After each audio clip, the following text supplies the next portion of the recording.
नमस्कार, मी डॉक्टर सुमेधा भोसले. मुद्द्याची गोष्ट या माझ्या यूट्यूब चॅनलमध्ये तुम्हा सर्वांचं खूप खूप स्वागत. आमची पहिली मालिका आहे मी आणि माझं आनंदी जीवन. आनंदी जीवन म्हणजे आनंदी शरीर आणि आनंदी मन असं म्हटलं जातं. आनंदी मन नेहमी आनंदी शरीरामध्येच वास्तव्य करतं. तर हे असं आपलं मौल्यवान शरीर आणि मौल्यवान मन सतत आनंदी ठेवण्यासाठी नक्की काय करायला हवं याविषयीचं प्रबोधन हे या चॅनलचं प्रयोजन. आपलं मन नेहमी आनंदी ठेवायला पाहिजे असं आपण म्हटलो, पण जेव्हा स्मृतिभ्रंशासारखा म्हणजे डिमेन्शियासारखा आजार होतो तेव्हा त्या रुग्णाचं मन आनंदी असेल का? त्याच्या मनाची आपल्याला कल्पना नाही, पण निदान त्याची काळजी करणारे म्हणजे जे केअरटेकर आहेत, काळजीवाहक केअरटेकर आहेत, त्यांचं मन किती अस्वस्थ असेल. आपल्या लाडक्या पॅरेंट्सना, पालकांना असा काही आजार झाला आहे म्हटल्यानंतर त्यांचं मन आनंदी असणं शक्यच नाही. आणि या आजाराचं प्रमाण दिवसेंदिवस वाढतं आहे. याविषयी आपण मागे डॉक्टर मंगलाताई जोगळेकरांचा एक एपिसोड पाहिलेला आहे, मोठा व्हिडिओ पाहिला आहे. तुम्हाला तो खूप आवडला आहे. तुम्ही त्याला इतका प्रचंड भरभरून प्रतिसाद दिला आहे आणि तुमच्या रिक्वेस्टवरून किंवा मलाही काही अजून प्रश्न विचारायचे होते आणि आपण त्यावेळी पाहिलं मंगलाताईंनाही अजून काही गोष्टी सांगायच्या होत्या, म्हणून आपण त्यांना आज पुन्हा बोलावले आणि त्यांनी आपली विनंती मान्य करून आज त्या पुन्हा आपल्या इथे आलेल्या आहेत. डिमेन्शियाविषयी आपण आज अधिक माहिती घेणार आहोत आणि त्यासाठी आपण मंगलाताईंचं आधी स्वागत करूया. मंगलाताई, तुमचं खूप खूप स्वागत. आत्ता मी म्हटलं त्याप्रमाणे डिमेन्शिया हा आजार वाढतोय. मागच्या ह्याच्यामध्ये तुम्ही सांगितले, खूप छान माहिती सांगितली. पण मला वाटतं की पुढे जाण्याच्या आधी आपण मागच्या वेळी ज्या डिस्कस केल्या त्या गोष्टी, त्यातल्या काही 2-3 महत्त्वाचे पॉईंट्स सांगूया आपण, म्हणजे लोकांना ते रिकलेक्ट करायला सोपं पडेल. तर डिमेन्शिया हा मेंदूचा आजार आहे. हो. आणि तो आपण म्हणतो तसा स्मृतिभ्रंश असा पुरता मर्यादित नाही आहे. तर मेंदूच्या ज्या क्षमता आहेत त्या आजाराच्या काळात एका पाठोपाठ एक कमी होत जातात. त्यामुळं हा एक महत्त्वाचा मुद्दा आहे. ह्याच्यावरती आपल्याकडे आत्ता उपचार आहेत, पण बरी करणारी औषधं नाही आहेत. त्यामुळे हा आजार बरा होणारा नाही आहे, तो प्रोग्रेसिव्ह आहे. अल्झायमर्स आणि डिमेन्शियामध्ये एक थोडीशी गल्लत केली जाते. त्यामुळे अल्झायमर्स हे डिमेन्शिया होण्याचं एक प्रमुख कारण आहे, हे आपण लक्षात ठेवूया. दुसरं असं की हा जरी आजार ज्येष्ठांमधला असला तरी प्रत्येक ज्येष्ठाला डिमेन्शिया होत नाही. त्यामुळे आपल्या मेंदूची काळजी आपण घ्यायला पाहिजे आणि शक्यतो ह्या आजाराचं जे निदान आहे ते लवकरात लवकर झालं तर मग आपल्याला जी पुढे आजाराची काळजी घ्यायची आहे, काळजीवाहकांना प्रशिक्षण द्यायचं आहे किंवा पेशंटच्याकडे नीट लक्ष द्यायचं आहे, ह्या सगळ्या गोष्टी व्यवस्थित करता येतात. मला वाटतं एवढी इंट्रोडक्शन पुरेशी आहे. मंगलाताईंचं मला वैशिष्ट्य सांगायचं, आपण त्यांची ओळख मागच्या वेळी घेतलेलीच होती. त्या स्वतः PhD आहेत डिमेन्शिया आणि त्यांची काळजी घेणाऱ्या व्यक्तींचा बिहेवियर या विषयामध्ये त्यांचा अभ्यास आहे. दीनानाथ हॉस्पिटलमध्ये त्या हे डिपार्टमेंट अतिशय सक्षमपणे आणि छान पद्धतीने चालवत आहेत. तिथे दीनानाथ हॉस्पिटलमध्ये त्यांनी यासाठी एक मेमरी लॅब तयार केलेली आहे आणि त्यांचा आत्ता अटापिटा चालू आहे की डिमेन्शिया आपण जी लोक आहोत की आपल्याला नाही आहे, पण आपल्या मेमरीची कुठली स्टेज आहे आत्ता, म्हणजे आपण सेफ झोनमध्ये आहोत की नाही हे सगळं चेक करण्याची सुद्धा त्या व्यवस्था उपलब्ध करून देणार आहेत. त्याच्यासाठी दीनानाथच्या डायग्नॉस्टिक सेंटरमध्ये मेमरी टेस्ट घ्यावी असा त्यांचा एक अट्टाहास चालू आहे आणि बरंचसं टेक्निकल काम पूर्ण झालं आणि मला वाटतं 2 महिन्यामध्ये आपण ते चालू करू शकू. ती पेपर टेस्टच असणार आहे, पण त्या पेपर टेस्टवरनं आपल्याला नक्की अंदाज येतो की डिमेन्शियाच्याकडे वाटचाल चालू आहे किंवा नाही, आणि असली तर आपण वेळीच उपाय करू शकतो आणि नसली तर आपल्या मेंदूला कार्यक्षम ठेवणे ह्या कामाकडे आपण लक्ष देऊ शकतो. किती छान माहिती, म्हणजे दिलासा आहे हा आपल्या सगळ्यांना, कारण डिमेन्शियाचं प्रमाण खूप वाढतंय ना. सध्या किती आहे प्रमाण डिमेन्शियाचं? आत्ता जर आपण बघितलं तर साधारणपणाने जे ज्येष्ठ नागरिक आहेत त्याच्यातल्या 8 ते 10% लोकांना हा आजार होताना दिसतो. म्हणजे वयाच्या 65 वर्षाच्या पुढे म्हणजे ज्येष्ठ नागरिक झाल्यानंतर 65 वर्षाच्या पुढे साधारण 8 ते 10% लोकांना आणि 85 वर्षानंतर साधारणपणाने 40 ते 50% जी लोक असतात त्यांना डिमेन्शिया अरे झालेला बापरे. दिसतो. 85 नंतर 85च्या. 50% प्रमाण आहे, खूप जास्ती प्रमाणात आहे. आपण सगळेजण मेमरी टेस्ट करून घेऊया, म्हणजे आपल्यालाही कळेल की काय काळजी घ्यायची. कारण प्रिव्हेंटिव्हमध्ये मागच्या वेळी तुम्ही उल्लेख केला होता की लॅन्सेट जर्नलमध्ये सांगितलं की ठराविक काही लाईफस्टाईल तुम्ही ठेवलीत तर आपण त्याचा नंतर उल्लेख म्हणजे माहिती घेणारच आहोत, पण तो जातानाचा मेसेज आहे, त्यामुळे आपण त्याविषयी नंतर बोलूया. तर आता आपण यावर्षी म्हणजे मागच्या वेळी जे चर्चा न केलेले जे मुद्दे आहेत त्याच्याकडे वळूया. वर्तन समस्यांबद्दल आपण बोलायचं राहिलो होतं, तुम्ही म्हणालात, तर काय असतात या वर्तन समस्या?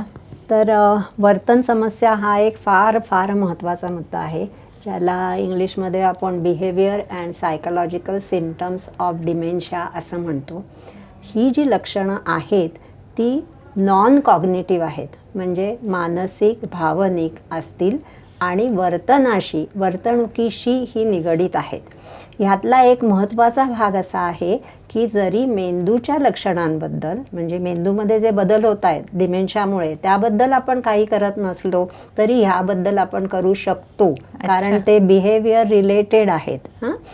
तर आता ह्याच्यामध्ये बऱ्याच काही गोष्टी आहेत की जशी डिमेन्शियाची जी स्टेज असेल त्या स्टेजनुसार आणि व्यक्तीनुसार हे जे बिहेवियर्स आहेत ते बदलत जाणार आहेत. म्हणजे प्रत्येक व्यक्ती ही वेगळी आहे, त्यामुळे बिहेवियर जे दिसणार आहेत ते वेगवेगळे असणार आहेत. दुसरं असं होतं की ह्या बिहेवियर्समुळे काळजीवाहकांच्यावरती फार मोठा ताण येतो, कारण रोज बिहेवियर बदलत राहतात, सातत्याने काही ना काहीतरी वेगवेगळ्या गोष्टी घडताना दिसतात आणि त्याच्यावरती त्यांना त्या प्रसंगांना तोंड द्यायला लागतं आणि त्या तोंड देत असतात, त्याच्यामुळे त्यांच्यावर खूप मोठा ताण येतो. त्यामुळे काळजी घेण्याच्या क्वालिटीवरती सुद्धा परिणाम होऊ शकतो, साहजिक आहे. तर ह्या सगळ्या गोष्टी आपल्याला लक्षात ठेवायला लागतात आणि त्यामुळे ह्या बिहेवियर्सकडे आपल्याला लक्ष द्यायला लागतं. महत्त्वाचा मुद्दा असा आहे की सुरुवातीला जर आपण ह्याबाबत काही गोष्टी केल्या तर ह्या जे बिहेवियर्सच्या ज्या समस्या आहेत त्यांना आपण कंट्रोलमध्ये ठेवू शकतो. दुसरं असं की ज्या वेळेला बिहेवियर्स कंट्रोलमध्ये राहतात, बिहेवियर्सच्या बद्दल आपण काही ना काहीतरी करत राहतो, त्यावेळेला आजाराची गतीसुद्धा कमी होते. त्यामुळे ह्या सगळ्या गोष्टींमुळे ह्याच्याकडे लक्ष द्यायला पाहिजे. असंही आपल्याला दिसतं की ज्या वेळेला वर्तन समस्या वाढतात त्यावेळेला लोक डॉक्टरांच्याकडे जातात, कारण ह्या डिमेन्शियाच्या निदानाला उशीर लागतो असं आपण बरेच वेळा म्हटलंय. तर बरेच वेळेला लोक ह्या वर्तन समस्यांच्यामुळे डॉक्टरांच्याकडे रेफरल करतात. काय असतात त्या वर्तन समस्या? त्याबद्दल तर आपण बोलूया. त्याच्यामध्ये 1-2 मुद्दे फक्त अजून घालायचे. बरेच वेळा असं होतं की काळजीवाहकांची जर सहनशक्ती संपली तर मग त्यांना असं वाटतं की मला घरी ह्या पेशंटकडे लक्ष देता येणार नाही आणि त्यामुळे कदाचित ते वृद्धाश्रमामध्ये सुद्धा जाऊ शकतात. त्यांच्या स्वावलंबनावरती, रुग्णांच्या स्वावलंबनावरती ह्या बिहेवियर्सवरती परिणाम होतो आणि म्हणून ह्या वर्तन समस्यांची माहिती घेणं फार महत्त्वाचं आहे. खूप महत्त्वाचा टॉपिक म्हणजे आज आपण घेतोय, म्हणजे त्याच्याविषयी आपण बोलणारच आहोत. पण जर काळजी घेतली नाही तर हा आजार वर्सन होतो, म्हणजे बिहेवियर्स वर्सन होतात. पण आता जसा काळजीवाहकांना ह्याचा त्रास होतो, केअरटेकर्सना नक्कीच इरिटेट होत असेल. कितीही जरी प्रेमाची व्यक्ती असेल तरी सतत जर असे बिहेवियर्समध्ये चेंज होत असतील तर त्यांना त्रास होत असेलच. पण त्याला दुसरी बाजू पण असणार ना, म्हणजे या रुग्णांना काय त्रास होत असेल? रुग्णांचे त्रास बघण्याच्या आधी आपण बिहेवियर्स काय असतात ते थोडंसं बघूया. तर हे जे बिहेवियर्स आहेत ते साधारणपणाने 10 ते 12 प्रकारचे बिहेवियर्स आहेत असं म्हटलं जातं. आता जे बिहेवियर्स आपल्याला जास्ती दिसतात त्याच्यावरती आपण आधी माहिती घेऊया. तर पहिला भाग आहे अजिटेशन अँड अग्रेशन. हा एक ग्रुप आहे, म्हणजे चिडचिड होत असेल, रागवत असतील, आक्रमकपणा असेल, वाटेल सटेल तसं बोललं जात असेल, मारणं असेल, ओरबाडणं असेल, ढकलून देणं असेल, त्याच्यामध्ये बारीक बारीक अशाही गोष्टी येतात. फॉर एक्झाम्पल, एखादी व्यक्ती त्याला मदत करायला गेली आहे रुग्णाला, तर मला ही मदत नको आहे, मला नाही अमुक करायचं, मला नाही तमुक करायचं, सहकार्य न देणे, अपमान करणे, वाटेल तसं बोलणे, अशा सुद्धा बारीक बारीक गोष्टी होतात. त्यामुळे अजिटेशन अँड अग्रेशन हा काळजीवाहकांना त्रागा देणारा एक मोठा म्हणजे मोठा प्रश्न आहे. व्हायलंट होत असतील आणि मग असं वाटतं की हे आपण कशासाठी करतोय असंही वाटू शकतं ना. मग दुसरा भाग आहे झोपेचा. तर झोपेचा जो प्रश्न आहे ना तो 25 ते 50% लोकांमध्ये दिसतो रुग्णांमध्ये. हां, म्हणजे 25 ते 50 हे आपल्याला खूप मोठं वाटतं, पण आहेच तसा प्रश्न. त्याच्यामध्ये दुसरा भाग असा आहे की ते विशस सर्कल असल्यासारखं आहे. विशस सर्कल का? तर जर का रुग्णाची झोप झाली नाही तर काळजीवाहकाला सुद्धा झोप मिळणार नाही, आणि काळजीवाहकाची झोप झाली नाही तर काळजीवाहकाचा चिडचिड दुसऱ्या दिवशी सकाळी होणार आहे, पुन्हा त्याच्यामुळे रुग्णावर परिणाम होणार आहे आणि हे चक्र चालू राहणार आहे. त्यामुळे तो एक भाग झाला. मग तिसरा भागामध्ये चिंता आहे. चिंता इतक्या बारीक बारीक गोष्टी असतात. एक उदाहरण देते बारकंसं. आमच्या एक काळजीवाहक नागपूरला चालल्या होत्या आणि त्यांच्या नवऱ्याने, ज्याला हा आजार होता, त्यांनी दिवसातून 15 वेळा त्यांच्या पुतण्याला फोन केला आणि सांगितलं की माझी बायको आज येते, तू जाणार आहेस ना नागपूरला आणायला स्टेशनवर. तर चिंतासुद्धा किती बारीक बारीक गोष्टींची वाटू शकते हे अशा वर्तणुकीतून आपल्याला दिसतं. आपल्याला जरी वाटतं की काय झालं, पण 15 वेळा कॉल करून तेच सांगणे की हो मी जाणार आहे काकूला आणायला, हे किती त्रासदायक होऊ शकतं. तर हा चिंतेचा विषय झाला. हॅल्युसिनेशन्स आपल्याला सगळ्यांना माहिती आहे की आपल्याला व्हिजनरी किंवा ऑडिटरी हॅल्युसिनेशन्स होत राहतात. त्याच्यानंतर मग दुसरा भाग असतो डेल्युजन्सचा, ज्याच्यामध्ये आपण शंका घेतो वेगवेगळ्या गोष्टींची. काही कारण नसताना आपल्याला कुठल्या तरी व्यक्तीकडून धोका आहे किंवा ही दुसरी व्यक्ती आपल्याकडनं काहीतरी चोरून घेणार आहेत गोष्टी वगैरे, अशा प्रकारचे डेल्युजन्स असू शकतात. अस्वस्थपणा असू शकतो, येरझाऱ्या घालणे, काही कारण नसताना तेच तेच प्रश्न विचारणे, ह्या सगळ्या गोष्टी असू शकतात. एकापाठोपाठ तेच तेच प्रश्न विचारणे असू शकतील. त्याच्यानंतर वॉन्डरिंगबद्दल कदाचित तुम्ही ऐकलं असेल, कारण बरेचदा आपल्याला व्हॉट्सॲपवरती मेसेज येतात ही व्यक्ती हरवली आहे वगैरे. त्यामुळे वॉन्डरिंगचा विषय आहे. असे अनेक, ह्याच्यामध्ये आणखीन एक सतत बडबड करत राहणे, बरं, हा सुद्धा एक भाग आहे. त्याच्यामधल्या एक आमच्या ज्या ताई होत्या, त्यांची मुलगी मुंबईला असे आणि त्या पुण्यात राहत असत. त्यांची मुलगी आठवड्यातनं एकदा यायची. तर त्या गॅलरीत बसून फक्त आपल्या मुलीचा फोन नंबर सतत बोलत राहायच्या. तर त्याच्यामागची काय भावना असेल की माझ्या मुलीने यावं, लवकरात लवकर येऊन मला भेटावं. तर हीच त्याच्या पाठीमागची जी भावना होती. तर अशा या वर्तन समस्या असतात. आणि हसणं, विनाकारण हसत राहणं, हसणं काय वाईट आहे का? अजिबातच नाही. लोकांनी हसावं, पण कोणीतरी उगाचच हसत म्हटल्यावरती आपल्याला त्याचाही त्रास असतो. तर हे अशा ह्या वेगवेगळे हे बिहेवियर्स आहेत. आणि म्हणून मी तुम्हाला मगाशी म्हणत होते की या बिहेवियर्सचा सुद्धा एक स्पेक्ट्रम असतो. म्हणजे खूप मोठा स्पेक्ट्रम आहे आणि आपल्याला सांगता येत नाही. दुसरं, मगाशी म्हटल्याप्रमाणे हे जे समस्या आहेत ह्या बदलत्या असतात. म्हणजे आता 2 महिने अमुक एक त्रास होतोय म्हणजे आता आपल्याला त्याच्याबद्दल कळायला लागतं की असा असा त्रास होतोय आणि ह्याच्यासाठी आपल्याला असं असं करायचंय. तोपर्यंत प्रश्नांचा पॅटर्न काहीतरी वेगळा होऊ शकतो. तर ह्याच्यासाठी म्हणून बिहेवियर्सकडे लक्ष देणं. आणि हे कशासाठी आपल्याला करायचं आहे? तर रुग्णाची क्वालिटी ऑफ लाईफ, गुणवत्ता पेशंटची चांगली राहावी म्हणूनच आपल्याला ह्याच्याबद्दल माहिती घ्यायची आहे. दुसरं असं की सुरुवातीपासून आपण जर बिहेवियर्सची कशी आपण रुग्णाची काळजी घ्यायला पाहिजे हे जर आपण शिकलं तर ही बिहेवियर्स आपल्याला नक्की, म्हणजे काय म्हणू आपण त्याला, काळजीवाहकाला ते डील करता येईल अशा प्रकारची परिस्थिती आपल्याला आणता येऊ शकते. बरोबर आहे. म्हणजे बारीक काळजीवाहकानेच, केअरटेकरनेच बारीक लक्ष ठेवायला हवं त्याच्याकडे. लक्ष बारीक म्हणजे ते प्रश्न समोर येणारच आहेत, बारीक लक्ष ठेवण्याची काही गरजच नाही. ऑटोमॅटिकली ते दिसणारच आहेत. कोणीतरी तुमच्या पाठीमागे सातत्याने येत असेल तर तुम्ही म्हणालच की काय हे चाललंय, म्हणजे काहीतरी गोष्ट घडते तुम्हाला कळतंच. एनिवे, केअरटेकरचा रोल खूपच अवघड आहे अगदी. आणि पण मग तुम्ही म्हणालात त्याप्रमाणे रुग्णाची मानसिकता ह्याच्याकडे आपण येऊया. रुग्णाची मानसिकता ही समजण्यासाठी आपल्याला टॉम किटवूड नावाच्या समाजशास्त्रज्ञाची ओळख करून घ्यायला पाहिजे. तर आपल्याला डिमेन्शियाच्या आजाराबद्दल गेले 140 वर्ष माहिती आहे, पण डिमेन्शियाच्या व्यक्तीची काळजी कशी घ्यायला पाहिजे हे आपल्याला माहीत नव्हतं. आणि हा जो विचार आहे तो टॉम किटवूडनी आपल्याला दिला. तो ब्रिटनमधला एक समाजशास्त्रज्ञ 35 ते 40 वर्षापूर्वी पर्सन सेंटर्ड केअर असा एक अप्रोच त्यांनी दिला. म्हणजे व्यक्तीनुसार काळजी घ्या आणि व्यक्ती आहे म्हणून काळजी घ्या. म्हणजे आपण ते गाणं उंबंटूमधलं आहे ना, माणसाने माणसाशी माणसासम वागणे, तर तो मेसेज आपल्याला टॉम किटवूडनी दिलेला आहे.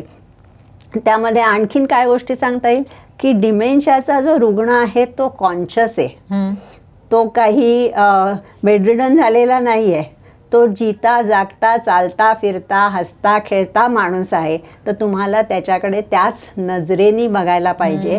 आणि दरवेळेला आम्हाला हे सांगायला लागतं की जो डिमेन्शियाची जी व्यक्ती आहे तो त्याला आजार झाल्यामुळे अशी वागते, हे आपल्याला कायम लक्षात ठेवायला पाहिजे.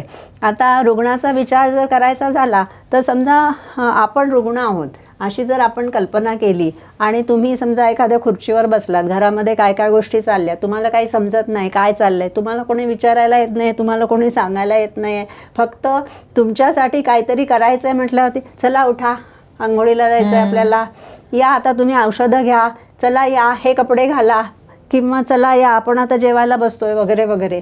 तर अशा प्रकारे आज्ञेनी म्हणजे आज्ञा देण्यातून बोलणं हे डिमेन्शिया पेशंटच्या बाबतीमध्ये फार घडताना आपल्याला दिसतं. मग त्या पेशंटच्या मनामध्ये असा विचार येणार नाही का की मला भावना आहेत, मला व्यक्त नाही करता येत आहेत, माझ्या भाषेवरती खूप नियंत्रण आलेलं आहे, मला नाही बोलता येते व्यवस्थित, पण मला विचारा, तुम्ही मला सांगा, तुम्हीच माझ्याबद्दल सगळं ठरवणार, मी काही ठरवू नाही शकत. हा विचार पेशंटच्या मनात येईल किंवा नाही हा विचार आपल्याला करायला पाहिजे. आता पुढचा जो भाग आहे की जे आपल्याला वेगवेगळ्या समस्या दिसतात त्याच्या पाठीमागे काय कारण आहे, तर आपण आत्ता म्हटलं त्याप्रमाणे भाषेवरती मर्यादा आलेल्या आहेत आपल्या. मग भाषेवरती जर मर्यादा असेल, मला काहीतरी पेन होतं आहे, मला कॉन्स्टिपेशन झालेलं आहे, मला इन्फेक्शन झालेलं आहे, मला नाही सांगता येणार. माझ्या मनामध्ये भीती आहे, माझ्या मनामध्ये असुरक्षितता आहे, माझ्या मनामध्ये चिंता आहे, मला नाही सांगता येणार. घरामध्ये आवाज येतोय खूप, लहान मुलं खूप खेळत आहेत, कदाचित ते मला येऊन धडकतील आणि मला ढकलतील, माझ्या मनामध्ये ती काळजी आहे. घरामध्ये काहीतरी गोष्टी चालल्या आहेत आणि त्याच्यामुळे काहीतरी घडतं आहे, मला भूक लागली आहे, मला तहान लागली आहे, मला नाही सांगता येते. कितीतरी गोष्टी आहेत अशा ज्या घडत आहेत माझ्या आजूबाजूला आणि ते जर मला एक्सप्रेस करता आलं नाही तर अर्थातच मी असा विचार करेन की मी का सहकार्य द्यावं तुम्हाला. म्हणजे त्रागा आणि चिडचिडच्या मागे ही भावना असते, कितीतरी भावना आहेत. आणि म्हणून असं सांगितलं जातं की रुग्ण हा त्याच्या वागण्यातून त्याच्या गरजा तुम्हाला सांगण्याचा प्रयत्न करतोय. तर असा एक बघण्याची दृष्टी किती हा वेगळा विचार आहे, कारण हा मनात येत नाही विचार की त्यांना मनात काही, आपण असं धरून चालतो की यांना काही कळत नाहीये, ज्या करणारे त्या दृष्टीने त्यांचा विचार करायला हवा. पण मग ह्या समस्या सोपं करण्यासाठी काही म्हणजे मार्ग आहेत सोप्या करण्यासाठी, आणि त्याला म्हणजे सोप्या करण्यासाठी साध्या गोष्टी आहेत की ज्या साध्या गोष्टी केल्या तर आपण हे प्रश्न जवळजवळ 50% कमी करू शकतो. हाही भाग आहे. आणि दुसरा महत्त्वाचा भाग आहे तो बिहेवियर मॅनेजमेंट. मला वाटतं दोन्ही गोष्टींबद्दल आपण बोलूया. साध्या गोष्टी जर बोलायच्या झाल्या तर पहिला भाग आहे डिमेन्शियाचा ॲक्सेप्टन्स, डिमेन्शियाचा स्वीकार. हे फार महत्त्वाचं आहे. हे होताना कित्येक जणांच्या बाबतीमध्ये दिसत नाही. नातेवाईकांनी स्वीकार करायचा, नातेवाईकांनी, काळजीवाहकांनी, कुटुंबियांनी केलेला स्वीकार फार महत्त्वाचा असतो. समजा माझा नवरा खूप मोठा प्रोफेसर आहे, तो खूप रिसर्च पेपर्स लिहायचा, काहीतरी करायचा आणि त्याला हा आजार झाला, मी कसं मान्य करीन. म्हणजे जो मान्य करणारा आहे त्याच्या बाबतीत सुद्धा हे आहे, म्हणजे त्याच्या मनामध्ये हे येणारच की कसं शक्य आहे. हे डिनायल मोडमध्ये जातात, डिनायल मोडमध्ये लोक जातात. पण नाईलाजाने का होईना पण ते करायला लागतं, कारण तेच रुग्णाच्या आणि काळजीवाहक कुटुंबांच्या हिताचं असतं. हेही ॲक्सेप्ट करायला लागतं की ह्या आजारावरती उपचार नाही आहेत, म्हणजे उपचार आहेत परंतु हा आजार बरा होणारा नाही आहे. तर हा भाग अगदी सगळ्यात महत्त्वाचा. दुसरा भाग असा आहे ह्याच्यामधला की अपेक्षांचं, तुमच्या अपेक्षांचं ओझं रुग्णाच्या गळ्यामध्ये घालू नका. मला असं वाटतंय की हा जो मी आत्ता म्हटलं की ही माझी व्यक्ती एवढी मोठी कोणीतरी आहे, त्याला साध्या गोष्टी येत नाही आहेत, त्याला साधा घड्याळ समजत नाही, असं कसं शक्य आहे. पण नाही आहे त्याला ते जमत. आता तुम्हाला स्वीकार करायला पाहिजे. तुम्ही जर सांगितलात की कपाट उघडा आणि अमुक अमुक गोष्ट घेऊन या, अमुक अमुक एक कागदपत्र घेऊन या, त्याच्यावरती सही करा आणि माझ्याकडे द्या, म्हणजे मी जस्ट एक असंच उदाहरण देते, परंतु कसं शक्य आहे? बँकेमध्ये जायला सांगितलं, बँकेतली कामं करून या सांगितलं, साधा एक फॉर्म भरून या, अमुक करा, नाही जमणार. ATM कार्ड वापरा, नाही जमणार. म्हणजे जमू शकेल तुम्हाला हे बघायचं आहे हो. की काय जमेल आणि काय जमणार नाही. आणि जे जमेल तेवढंच त्यांना आपल्याला करायला द्यायचं आहे. त्यांच्याशी वादविवाद घालू नका, कारण वादविवादात घालून काय साध्य होणार आहे? ऍक्सेप्ट करणंच अवघड आहे, पण ते करायलाच हवं. करायलाच पाहिजे. भाषणं देऊ नका त्यांना, त्यांना प्रश्न विचारू नका. घरी कोणीतरी आल्यावरती ओळखलं ना असं विचारू नका. सांगा मी अमुक अमुक आहे. विचारू नका आज काय जेवलात, तुम्ही भेटायला गेलं ते आज काय जेवलात, आज काय केलं, सांगा बरं बाबा मला आज काय काय केलं, आज तुम्हाला सांगितलं होतं हे पझलची पुस्तकं आणून ठेवलेत, केलीत का तुम्ही, असे प्रश्न नका विचारू त्यांना. त्यांच्याकडनं करवून घ्या गोष्टी. घरात मध्ये जे वातावरण आहे ते आनंदाचं ठेवा, प्रसन्न ठेवा. सगळ्या गोष्टी किती साध्या आहेत, म्हणजे ह्याच्यामध्ये काही खूप मोठं रॉकेट सायन्स आहे असं काही नाही आहे. घरामधलं वातावरण चांगलं ठेवा, आनंदी ठेवा. त्यांना रुटीन लावून द्या, एक दिनचर्या त्यांची असू देत. त्यांना उद्योगामध्ये ठेवा. ह्या अशा साध्या, एक साधं डिस्ट्रॅक्शन नावाचं टेक्निक आहे. डिस्ट्रॅक्ट करणं म्हणजे काय? आत्ता तुम्ही कुठल्या तरी एका चर्चेच्या भोवऱ्यामध्ये अडकलाय, तर तो घड्याळाचा रुतलेला काटा बाजूला करण्याच्यासाठी म्हणून चर्चा दुसरीकडे वळवा, किंवा काहीतरी वेगळं काहीतरी करा ज्याच्यातून त्या प्रश्नाच्या फेऱ्यातून तुम्ही बाहेर याल. अशा साध्या साध्या गोष्टी केल्याने अगदी सुरुवातीला म्हटलं तसं 50% प्रश्न कमी होऊ शकतात. किती चॅलेंजिंग आहे केअरटेकर होणं. अगदी खरं आहे. मग त्याच्यासाठी काय सांगता येईल, त्यांनी हे चॅलेंज कसं पेलायला हवं? बिहेवियर मॅनेजमेंटवरती लगेच येऊयात का आपण?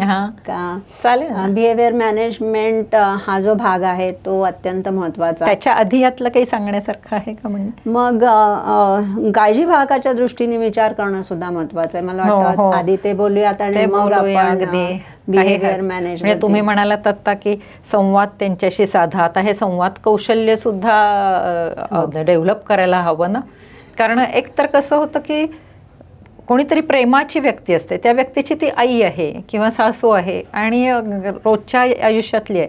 आणि खरं तर नॉर्मल असताना सुद्धा बऱ्याच वेळा वृद्ध लोकांशी आपण हवं तसं वागलं जात नाही, आणि त्यातून आता हे डिमेन्शिया आहे, त्या लोकांशी संवाद साधणं वगैरे, म्हणजे काहीतरी कलाच आहे ही. जर त्यांना त्याच्यातून फार वर्सन होऊन द्यायचं नसेल, त्यांना त्याच्यातून बाहेर नाही म्हणता येणार, पण ते सुकर करायचं असेल प्रवास, तर मग तसं काही संभाषण कौशल्य आपल्याला. एक साधं उदाहरण घेऊयात.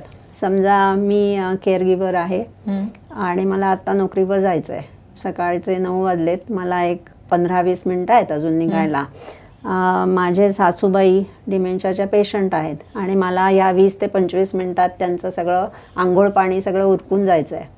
तर मी जाणार आणि म्हणणार, चला आई आंघोळीला चला, सगळं काढून ठेवलं आहे, चला चला उठा उठा, मला वेळ नाही आहे बरं का आत्ता. सासूबाई म्हणणार, मला नाही आत्ता आंघोळ करायची. मग तुम्ही चिडणार, तुमचं हे काय रोजचं चाललंय, तुम्हाला माहित नाही का मी नोकरीवर जाते, मला आत्ता फक्त 20 मिनिटं आहेत, मी तुमची सगळी एवढ्या ह्याच्यामध्ये तयारी करून ठेवली आहे, तुम्हाला फक्त यायचंय, बाकी काही करायचं नाही आहे. झाला, वादाचा भोवरा चालू झाला. म्हणजे असा जर संवाद साधलात तर प्रश्नच राहणार आहेत केवळ, आणि प्रश्नातून दुसरा प्रश्न निर्माण होणार आहे. त्याच्याऐवजी तुम्ही जर म्हणलात की आत्ता 20 मिनिटं आहेत, आई शांत बसले आहेत, कशाला आत्ता डिस्टर्ब करा, नाहीतरी त्या म्हणणारच आहेत की मी आत्ता नाही आंघोळ करणार. तुमची केअरटेकर आहे, ती 10 वाजता येणार आहे, तिला घालू दे ना शांतपणाने आंघोळ.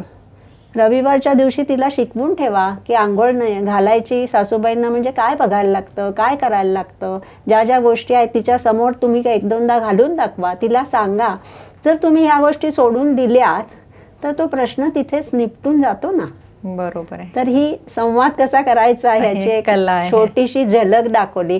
ह्याच्यामध्ये अनेक गोष्टी असतात. मी मगाशी उल्लेख केला होता की भाषेवरती मर्यादा आलेल्या असतात, बरोबर आहे. तर भाषा मला नाही बोलता येते, मला 4 लोकांच्या मध्ये शब्द सापडत नाही आहेत बोलायला, मला आत्मविश्वास नाही आहे की मी बोलू शकेन, मी वाक्य बोलताना मला मध्येच शब्द सापडत नाही आहे, मला माझ्या भावना एक्सप्रेस नाही करता येते, मला सलग बोलता येत नाही, मला तुम्ही काय सांगताय ते समजत नाही आहे, मला ते समजून घ्यायला वेळ लागतोय. ह्या सगळ्या गोष्टी आपल्याला लक्षात ठेवायला पाहिजेत. त्यामुळे छोटी छोटी वाक्य बोला. डोळ्यात आत्ता आपण बोलतोय ना दोघी एकमेकांच्याकडे बघून, डोळ्यात डोळे घालून बोला. त्यांच्या लेवलला येऊन बसा. तुम्ही वरती उभ्या आहात आणि त्या बसल्या आहेत तर कदाचित नाही जमणार. त्यांच्या खांद्यावर हात ठेवा, त्यांना स्पर्श करा. त्यांचं जे चेहरा आहे तो तुमच्याकडे वळवून घ्या. पाठीमागे जर का आवाज येत असेल तर तो आवाज बंद करा. एक स्पर्श 10 शब्द बोलून जातो म्हणतात तसं. हो, तर स्पर्श पण हवा आणि ह्या सगळ्या गोष्टी पण हव्या. त्यांचं लक्ष हवं. त्यांना ते समजून घेण्याच्यासाठी वेळ द्या, त्यांना उत्तर देण्यासाठी वेळ द्या. अशा बऱ्याच गोष्टी आहेत. त्यांच्याशी आदराने बोला, त्यांना रिॲश्युअर करा. मगाशी म्हटल्याप्रमाणे फिअर आणि सेक्युरिटी, चिंता हे इश्यूज आहेत, तुम्हाला दिसतात, तर ह्या गोष्टी ॲड्रेस करा तुम्ही. आणि मग जर तुम्ही संवाद साधायला लागलात. दुसरं म्हणजे नॉन व्हर्बल कम्युनिकेशन जवळजवळ 50% आपण करतो. तर नॉन व्हर्बल कम्युनिकेशनवरती सुद्धा भर द्या तुम्ही. म्हणजे लाईक त्याचं काय उदाहरण देत? देहबोलीतून समजा, देहबोलीतून तुम्ही दाखवताय काहीतरी गोष्ट आणि तुम्ही बोलताय दुसरीच गोष्ट, तर कसं काय होणार आहे? काही गोष्टी नुसत्या म्हणजे आता समजा तुम्हाला त्या व्यक्तीला उठवायचं आहे आणि तुम्ही त्यांचा चेहरा तुमच्याकडे वळवलात, खांद्यावरती हात ठेवलेत, पायावरती पाय ठेवलात आणि आई उठताना एवढं म्हटलं हातात हात घेऊन तरी ती व्यक्ती उठेल.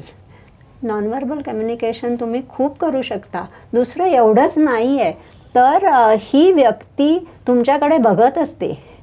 ती व्यक्ती तुमचा अभ्यास करत असते. तुमच्या पर्सनॅलिटीचा अभ्यास ती करत असते. तिला ह्या गोष्टी समजतायत हे लक्षात घ्या. बरं. त्यामुळे ह्या सगळ्या गोष्टी जेव्हा आपण लक्षात ठेवतो ना, तेव्हा मग आपलं आणि रुग्णांचं कम्युनिकेशन जे आहे ते कम्युनिकेशन बऱ्यापैकी सुधारतं. आणि बऱ्याच गोष्टी तुम्ही म्हणलात सुकर होतात, तशा सुकर होतात आणि सुसह्य होतात. हो ना. खरंच हे काळजी वाहकाचं काम खूपच चॅलेंजिंग आहे. खरंय. मनावरती कंट्रोल ठेवायचा आहे. आपली प्रिय व्यक्ती आहे, तिला जास्ती त्रास होता कामा नये. आणि शिवाय ती जे अडथळे रोज वेगवेगळे तुम्ही म्हणालात तसं त्याच्यात व्हरायटी असणार आहे. आजचे वेगळे असणार आहेत, उद्या वेगळे असणार आहेत. त्याच्यातून मार्ग काढायचा आहे. हे आव्हान पेलण्यासाठी काय करायला हवं त्यांनी? हे आव्हान आता म्हणजे आपण काळजी वाहकांच्या बद्दल थोडंसं बोलूया, कारण आपण मगाशी म्हटलं आपण बोलूयात आणि आपलं ते राहून गेलं. तर जसं रुग्णाबद्दल आपल्याला बोलायला पाहिजे तसं काळजी वाहकाच्या बद्दल सुद्धा आपल्याला बोलायला पाहिजे. म्हणजे 24 तासाची जबाबदारी आहे. सातत्याने, दिवस असो वा रात्र असो, you have to be on guard. आणि हे कुणाला शक्य होणार आहे? शक्य नाही आहे. तुम्हाला तुमचं आयुष्य आहे, तुम्हाला ते आयुष्य पण जगायचं आहे आणि आपल्या आईवडिलांच्याकडे सुद्धा लक्ष द्यायचं आहे. दोन्ही गोष्टी सायमल्टेनियसली करायच्या आहेत. ह्यामध्ये काय काय गोष्टी घडू शकतात? तर तुमच्यावरती शारीरिक तुम्हाला खूप ताण ह्या ठिकाणी आपल्याला पडतो. बरेच वेळेला शारीरिक ताण, मानसिक स्थैर्य नाही आणि आपल्या स्वतःकडे आपण लक्ष नाही देत. म्हणजे आपल्या स्वतःकडे लक्ष देणं आपण बाजूला ठेवतो आणि आपल्या माणसाची काळजी घेतो. प्रत्येकच व्यक्तीचं आपल्या व्यक्तीवर प्रेमच असतं आणि ह्या प्रेमातूनच आपण सगळ्या गोष्टी करत जातो. पण त्यावेळेला आपल्याला हे दिसतं की आपण आपल्या स्वतःकडे लक्ष नाही, आपण देत नाही आहोत आणि मग त्याच्यातून ताण निर्माण होतो. मग ताण निर्माण होतो, त्याच्यामधनं आणखीन गोष्टी काय काय घडतात. तुमचं सामाजिक आयुष्य संपुष्टात येतं. तुम्हाला बाहेर जाणं, तुम्हाला रिस्पाईट मिळत नाही काही, मग तुमची चिडचिड व्हायला लागते, तुम्हाला झोप मिळत नाही, तुम्हाला असं वाटतं की ही जबाबदारी मीच का पेलायची, किती दिवस पेलायची आहे ही मी जबाबदारी, ह्याच्यातून काय होणार आहे, ही व्यक्ती तर माझं ऐकतच नाही आहे, मला वाटेल तसं बोलतीये, तिला काही समजत नाही, मी एवढं सगळं करतोय. कितीतरी मनामध्ये तऱ्हेतऱ्हेच्या भावना येत आहेत, तऱ्हेतऱ्हेचे विचार येत आहेत. बरं, ह्याचं पुढे काय होणार आहे, हे सगळं करून मी काय मिळवणार आहे, असे प्रश्न आहेत मुळात. आणि त्या व्यक्तीचं वय सुद्धा जास्तीच असतं ना, कारण उतार वयात होणारा हा आजार. म्हणजे जर एखाद्याचे माझे सासूबाई असतील तर माझं वय जर 50 असेल तर ते सुद्धा मेनोपॉझल आहे, ते संपत आलेलं आहे. माझ्या फिटनेसमध्ये थोडासा फरक पडलेला आहे आणि त्याच्यामध्ये ही ॲडिशनल जबाबदारी, म्हणजे वेगळी जबाबदारी आहे, नुसती ॲडिशनल जबाबदारी नाहीये. तर अशा वेळी स्वतःला फिट ठेवणं किंवा स्वतःचं मन शांत ठेवणं हे खूपच चॅलेंजिंग आहे. ह्या ठिकाणी आता 4-5 गोष्टी तरी तुम्ही तुमच्यासाठी करायलाच हव्यात आणि त्यातली पहिली गोष्ट म्हणजे तुमच्या शारीरिक आरोग्याकडे तुम्ही नक्की लक्ष द्या. त्याच्यासाठी तुम्हाला रोज वेळ काढायलाच हवा. ही अगदी अतिशय महत्त्वाची गोष्ट आहे. तुम्हाला रिस्पाईट मिळायलाच हवा. तुम्हाला काही ना काही सातत्याने 24 तास तुम्ही पेशंटच्या बरोबर राहू शकत नाही, हे आपण आपल्याला नक्की स्वतःला सांगायचं आहे. तुमच्या आहाराकडे तुम्हाला लक्ष द्यायलाच पाहिजे. तुमचे छंद, तुमचं ह्या काळजी घेण्याच्या व्यतिरिक्त जे काही आयुष्य असेल ते आयुष्य तुम्हाला थोडं तरी मिळायला पाहिजे. त्यामुळे त्याच्यासाठी कोणीतरी हेल्पिंग हँडची घ्यायला पाहिजे ना. तोच तर पुढचा मुद्दा आहे की मदत घ्या, मदत घ्या, मदत मिळवा. ते महत्वाचं आहे. आहाराकडे लक्ष द्या. ह्या 4-5 जरी गोष्टी केल्या ना, ताणाकडे लक्ष द्या. तुमच्या ताणाची लक्षणं आपल्याला समजतात, हो की नाही. मग जर तुम्हाला ताण आहे असं वाटत असेल की मला हे झेपत नाहीये करायला, माझी चिडचिड होतीये, मला झोप मिळत नाहीये, मला जेवणाकडे मला जेवण जात नाहीये, कितीतरी अशा बारीक बारीक सूचना आपलं शरीर आपल्याला देतं ना. आपल्याला पोट दुखतंय, आपली पाठ दुखतीये, आपली काय म्हणतो आपण त्याला, ह्याची शक्ती, सहनशक्ती कमी झालेली आहे. ह्या सगळ्या गोष्टी आपल्याला दिसतात ना. आणि आपलं वय, आपल्याला आपल्या पुढच्या पिढीची ही काळजी घ्यायची की सिनियर्स आहेत त्यांना हा असा आजार झालाय, आणि नवीन जी आहे की कदाचित लेकीचं बाळणपण असू शकेल, नातवाचा वाढदिवस असू शकेल, किंवा सोसायटीमध्ये असंही वाटतं ना आपल्याला लहान मुलाचं जर काही वैगुण्य असेल तर आपण लपवून ठेवतो. तसं ह्या घरातलं हे आपलं वैगुण्य आणि ते लपवून ठेवायचं की काय, असाही प्रश्न पडू शकतो. तुम्ही ते फार छान म्हटलंय, व्यथा लपवून लपेल का मगाशी, तर त्याबद्दल सांगा ना. व्यथा लपवणी लपेल का हे एक त्या पुस्तकातलं लेख आहे, आणि मला असं वाटतं की शीर्षकामध्येच सगळं आलंय त्याच्यामध्ये, जे काही म्हणायचं ते. तर होतं काय की हा जो आजार आहे, ह्या आजाराबद्दल भीती आहे ना माणसाच्या मनामध्ये, आणि ती भीती आहे. दुसरा भाग असा आहे त्याच्यामध्ये की ह्या व्यक्तीकडे बघण्याची, किंवा एकंदरीतच ज्यांना बौद्धिक क्षमता ज्यांच्या कमी आहे त्यांच्याकडे बघण्याची समाजाची दृष्टी योग्य नाही आहे. पण आपण त्या व्यक्तीबद्दल एम्पथी नाही दाखवत. म्हणजे नाही आपण रुग्णाबद्दल एम्पथी दाखवत, आणि नाही आपण काळजीवाहकाबद्दल एम्पथी दाखवत. तर ही व्यक्ती, म्हणजे आता आपण काही समस्या बघितल्या, तर ह्या समस्यांना तोंड देत देत काळजी घेणं चाललंय. तर तुम्ही विचार करा की कुठल्या परिस्थितीमध्ये ही व्यक्ती, हे कुटुंब ह्या समस्यांना सामोरं जात असेल. तर त्यामुळे काय होतं की हे सगळं माहिती असल्यामुळे ज्या घरामध्ये हा प्रश्न निघाला आहे त्या घरामध्ये असे प्रश्न निर्माण होणार ना की मी कसं सांगू लोकांना, किंवा हे जर मी सांगितलं तर त्यांची रिॲक्शन काय होईल, ते माझ्याशी संबंध ठेवतील का. आणि सुरुवातीला माझ्या मनामध्ये पण या आजाराची भीती आहेच ना. मला हे सगळं निभावता येईल का असे माझ्याकडे पण प्रश्न आहेतच ना. मलाही निराशा खूप मोठी निर्माण झालेलीच आहे ना. तर ह्या जेव्हा प्रश्नातनं तुम्ही स्वतःच्या वादळामधनं बाहेर याल, त्यावेळेला योग्य वेळ बघून आपापल्या लोकांना ते सांगा. आणि आपल्याला हे माहिती असतं की नाही की माझ्या जवळची व्यक्ती कोण आहे, मी कुणाला ही बातमी देऊ शकते, हे आपल्याला माहिती असतं. मला विचारायचं म्हणजे मदत घेताना थोडी अडचण अशी वाटू शकते की कोणाची मदत घ्यायची, शेजारी पाजारावी सांगावं तरी पंचायत, नातेवाईकांच्या मध्ये सांगावं तरी पंचायत, म्हणून मग बाहेरची कोणतरी मदतनीस अपॉइंट करायला हवी का की जिला ह्याचं नॉलेज आहे, किंवा ट्रेनही करायला पाहिजे जर एखादी बाई ठेवली तर तिला की त्यांच्या काय समस्या आहेत, त्याविषयी काय करायला लागेल. मला असं पहिल्यांदा वाटतं की स्वतःला ट्रेनिंग देणं सगळ्यात महत्त्वाचं. बरोबर आहे. ज्यावेळेला आपण मदतनीसाचा विचार करतो त्यावेळेला आपल्याला किती गोष्टी माहिती आहेत हाही विचार महत्त्वाचा आहे. माझ्याकडे जी मदतनीस येणार आहे ती 8वी 10वी झालेली असणार आहे. आपली अपेक्षा काय असणार आहे की ह्या डिमेन्शिया झालेल्या व्यक्तीची काळजी ह्या व्यक्तीने घ्यावी, हे कसं शक्य आहे. त्यामुळे मदतनीस घ्यायला पाहिजे. तुम्ही म्हणलात की प्रशिक्षित मदतनीस मिळू शकते का, नाही मिळू शकत, आणि त्याच्यासाठी म्हणून आपल्याला आधी शिक्षित व्हायला लागतं, आणि मदतनीस ठेवायलाच पाहिजे, त्याला पर्यायच नाही आहे. कारण आपण रिस्पाईटचा मगाशी मुद्दा घेतला, तर रिस्पाईटच्यासाठी पण आपल्याला कोणीतरी हवं, हे तर महत्त्वाचं आहेच, आणि मदत करायला कोणीतरी हवं. कारण त्याच्यामुळे 24 तासातले 4 तास तरी तुम्ही स्वतःसाठी काढू शकता, तुम्ही झोपू शकता व्यवस्थित.